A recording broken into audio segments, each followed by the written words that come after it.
برے اور مہلک سلوک کے باوجود بھی ہر مرتبہ ان کے ہاتھوں بیوقوف بنتا رہتا ہے، اور پھر انتقام اس قدر خوفناک طریقے سے لیتا ہے کہ اس قصہ سے جو اخلاقی درس مقصود تھا وہ بھی غارت ہو جاتا ہے۔ باغ و بہار کی پہلی داستان کی ہیروئن کے کردار کی تعمیر و تشکیل میں میر امن نے اپنے فن کی پوری قوت صرف کیا۔ وقار عظیم لکھتے ہیں کہ انہوں نے اس کے کسی نقش کو نہ چھوڑا اور نہ اس کی مصوری میں کہیں غیر ضروری شعریت کو دخل دیا، اور سہل انگاری جو بہت سی کہانیوں کے کرداروں کو برزخ میں لا کر چھوڑ دیتی ہے یہاں نظر آتی ہے۔ اب پہلے درویش کے قصے جو پری، گل بدن، نازنین، ماہرو جیسے اپنی جاہو چشم پر حد درجہ مغرور ہے، جسے کسی آن بھی برتری کے احساس سے چھٹکارا نہیں ملتا، جو محبت کرتی ہے تو اس میں بے اختیار ہو جاتی ہے، اور جب اس میں ناکام ہوتی ہے تو سخت انتقام لیتی ہے، جو دانش مندانہ اور دور اندیش نہیں ہے۔ احسان ماننے والی نیکی کرنے میں دریغ نہیں کرتی، اپنی زندگی کے ہر واقعہ کو مذہب کی نظر سے دیکھتی ہے، بدنامی اور رسوائی سے بچنے کے لیے جا بجا مرنے پر تیار ہے۔ اس کے مزاج میں سب سے بڑی خصوصیت یہ ہے کہ وہ جو کچھ بھی ہے ہمیشہ وہی رہتی ہے۔ اچھا، باغ و بہار میں حرکت، حرارت، رعنائی، دلکشی سے معمور زندہ کرداروں میں دوسرے نمبر پر آزاد وقت ہے۔ پہلے درویش کی محبوبہ اور شام کی وزیر زادی اور بدو شہزادی کے خد و خال میں نمایاں فرق نظر آتا ہے۔ پہلی دو خواتین کے تعارف میں حجاب اور پردہ داری ہے جو پس منظر ہے، اس کی جگہ سران دیپ کی شہزادی کے تعارف میں ایک آزاد اور کھلی فضا ہے۔ وہاں پر دیکھتے ہیں کہ کیا دوسرے کردار کیسے ہیں۔ جہاں بادشاہ کی ایک بیٹی تھی نہایت خوبصورت صاحب جمال، اکثر بادشاہ شہزادے اس کے عشق میں خراب تھے، وہاں رسم حجاب کی نہ تھی، اس لیے وہ لڑکی تمام دن ہم جولیوں میں سیر و تفریح ہی کرتی رہتی تھی۔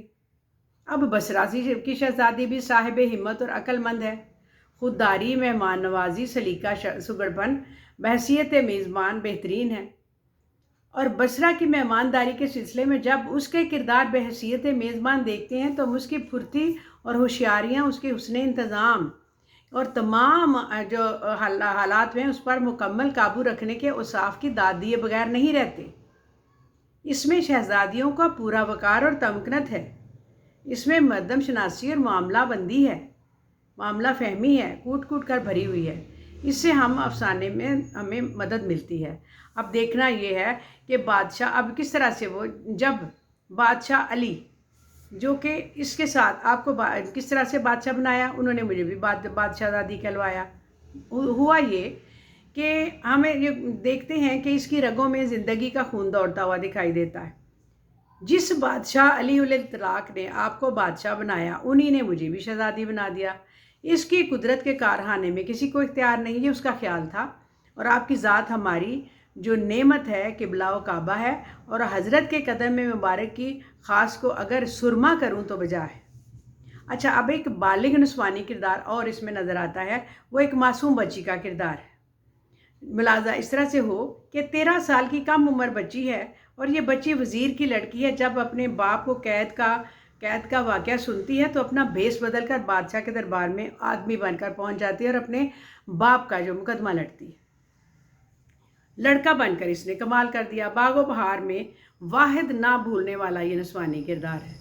وہ اپنی اس کم سنی میں اپنے اندر اس قدر کشش رکھتی ہے کہ اس کی باتوں میں بجلیاں بھری ہوئی ہیں، اور ہم بے ساختہ میر امن کے اس بارے میں سوچنے لگتے ہیں کہ کہیں وہ اس ناول نگار کہ کہیں اپنا یہ اس کا آئیڈیل تو نہیں تھا۔ بہت اچھوتا کردار ہے۔ اب یہاں ایک شہزادی کا ذکر کرے بغیر ہم نہیں رہیں گے کہ جو 7 بہنوں کی ایک بہن ہے، اس کے باپ نے ایک دن 7 بہنوں کو اکٹھا کیا اور پوچھا کہ اگر میں بادشاہ نہ ہوتا تو تم کسی غریب کے ہاں پیدا ہوتی تو تمہیں بادشاہ زادی اور ملکہ کون کہتا؟ اس پر 7 نے کہا نصیب ہر ایک کے ساتھ۔ صحیح انہوں نے جواب دیا۔ اس پر بادشاہ نے طیش میں آ کر انہیں محل سے نکال دیا اور جنگل میں پہنچوا دیا، اور دیکھنا اور کہا کہ دیکھو اب تمہاری قسمت کیا ہے جنگلوں میں۔ اب دیکھتے یہ ہیں کہ یہ دیس نکالا ان شہزادیوں کی زندگی کا ایک نیا دور تھا۔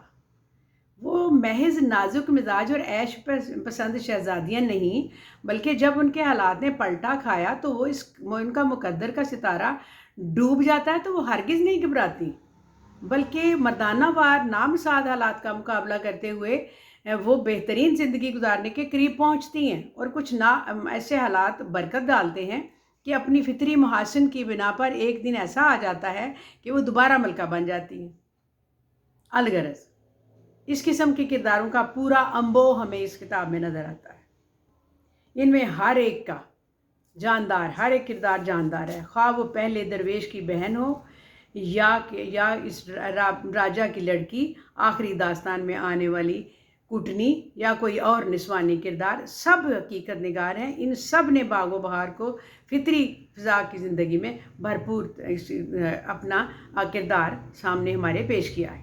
میر امن نے لوگوں اور خاص ہر پہلو سے اس کی زندگی کا مشاہدہ اور اس مشاہدے اور تجربے کی بنا پر باغ و بہار کے کرداروں کو اسی رنگ میں رنگ دیا ہے جو عام زندگی کے رنگ ہیں۔ ڈاکٹر سید عبداللہ کہتے ہیں کہ مانا کہ اس کے کرداروں کے نام اور اس کے بعد اعمال و افعال ہمارے لیے نامانوس ہیں، مگر ہمیں محض ناموں سے کیا غرض؟